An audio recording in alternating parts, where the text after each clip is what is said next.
हे केशव, मन तो वायु की तरह चंचल है। जिस प्रकार बहती हुई हवा पर काबू पाना असंभव है, इसी प्रकार इस चंचल मन को अपने अधीन करना अति दुष्कर काम है। हे अर्जुन, तुम्हारा यह कहना सत्य है कि मन अति चंचल है। उसे अपने वश में करना बहुत मुश्किल है। मुश्किल है जनार्दन, असंभव है। नहीं अर्जुन, मुश्किल अवश्य है, परंतु असंभव नहीं है। तुम्हारा कहना है कि मन को वश में करने का कोई तरीका, कोई साधन भी है? अवश्य है। क्या है वो तरीका? हे अर्जुन, मनुष्य को मैं के घमंड की मदिरा पिलाकर मदहोश करने वाला पाखंडी केवल मन है। उसके हाथों में मोह माया का जाल है, जिसे वो मनुष्य की कामनाओं पर डालता रहता है और उसे अपने वश में करता रहता है। यह मन शरीर से भी मोह करता है, अपनी खुशियों से भी मोह करता है और अपने दुखों से भी। खुशियों में खुशियों से भरे गीत गाता है, तो दुख में दुख भरे गीत गुनगुनाता है। अपने दुख में दूसरों को शामिल करके उसे खुशी होती है। किसी भी प्राणी को उसका मन जीवन के अंत तक अपने जाल से निकलने नहीं देता। रस्सी में बांधकर उसे तरह तरह के नाच नचवाता रहता है। वो जीव को इतनी फुर्सत भी नहीं देता कि वो अपने अंतर में झांक कर अपनी आत्मा को पहचाने और आत्मा के अंदर जिस परमात्मा का प्रकाश है, उस परमात्मा का साक्षात्कार करे।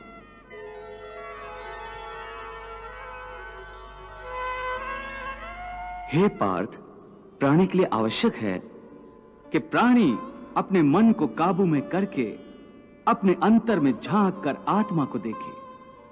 तब उस आत्मा के अंदर उसे परमात्मा का प्रकाश स्पष्ट दिखाई देगा। उसी को परमात्मा का साक्षात्कार कहते हैं। तुम तो कहते हो कि अपने अंतर में झांक कर आत्मा को और उस आत्मा में प्रकाशित परमात्मा को पहचानो। अर्थात आत्मा से अलग कोई और है जो आत्मा को पहचानेगा। ये किसको कह रहे हो कि आत्मा को पहचानो? कौन पहचानेगा अंतर की आत्मा को? तुम्हारा मन। मन? हाँ, तुम्हारा मन। परंतु तुम तो कहते हो कि मन माया के भ्रमजाल में फंसाकर प्राणी को बहुत नाच नचाता है। फिर वह आत्मा और परमात्मा की ओर क्यों ले जाएगा? तुमने ठीक प्रश्न किया अर्जुन। उसका उत्तर यह है कि जब तक तुम अपने आप को मन और विषयों के अधीन रहने दोगे, तब तक वो तुम्हें नाच नचाता रहेगा। हे पार्थ, मनुष्य का शरीर एक रथ की भांति है।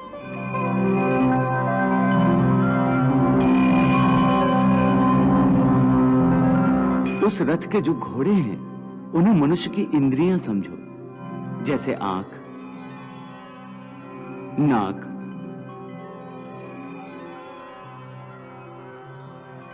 कान, मुख, जीवा आदि। उन इंद्रियों को, घोड़ों को जो सारथी चलाता है, वो सारथी ही मन है। और उस रथ में बैठा हुआ जो उस रथ का स्वामी है, वही आत्मा है। मनुष्य की इंद्रियां अपने विषयों की ओर आकर्षित होती रहती हैं।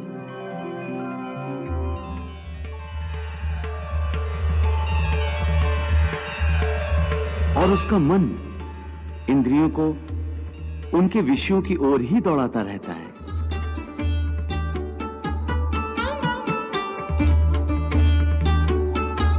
यह तभी तक हो सकता है जब तक जीवात्मा अपने मन को अपने काबू में ना लाए। जब तक मन काबू में नहीं आएगा, वो इंद्रियों को उनके विषयों की ओर ही दौड़ाता रहेगा। विषय उनको बुलाते हैं, इंद्रियां उनकी तरफ भागती हैं और मन जीवात्मा की परवाह किए बगैर रथ को उस ओर लिए जाता है। परंतु जब तुम स्वयं मन के अधीन न रहकर मन को अपने अधीन कर लोगे, तो वही मन एक अच्छे सारथी की तरह तुम्हारे शरीर रूपी रथ को सीधे प्रभु के चरणों में ले जाएगा।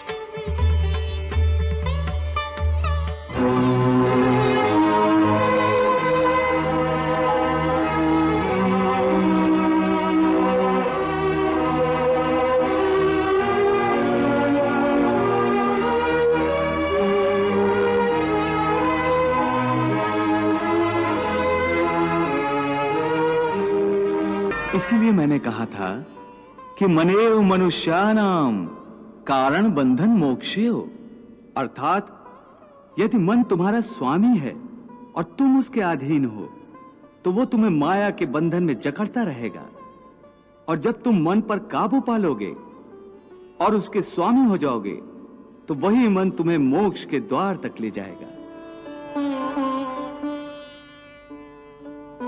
हे मधुसूदन, ये कहना तो बहुत आसान है कि तुम मन पर काबू पालो, मन के स्वामी बन जाओ, परंतु यही तो सबसे दुष्कर कार्य है। हे केशव, मन तो वायु की तरह चंचल है। जिस प्रकार बहती हुई हवा पर काबू पाना असंभव है, इसी प्रकार इस चंचल मन को अपने अधीन करना अति दुष्कर काम है। हे अर्जुन, तुम्हारा यह कहना सत्य है कि मन अति चंचल है, उसे अपने वश में करना बहुत मुश्किल है। मुश्किल है जनार्दन, असंभव है। नहीं अर्जुन, मुश्किल अवश्य है परंतु असंभव नहीं है। तुम्हारा कहना है कि मन को वश में करने का कोई तरीका, कोई साधन भी है? अवश्य है। क्या है वो तरीका?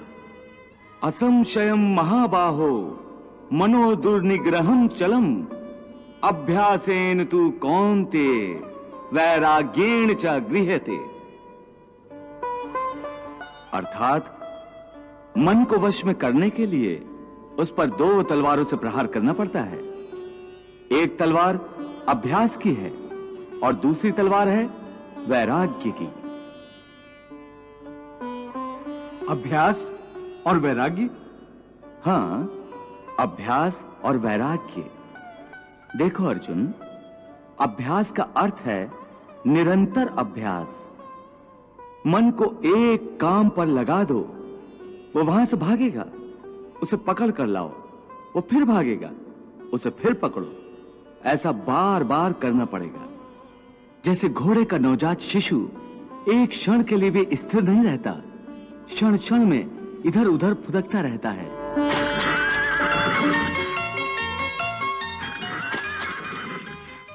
उसी प्रकार मन भी क्षण क्षण में इधर उधर फुदकता रहता है। एक चंचल घोड़े की तरह मन भी बड़ा चंचल होता है,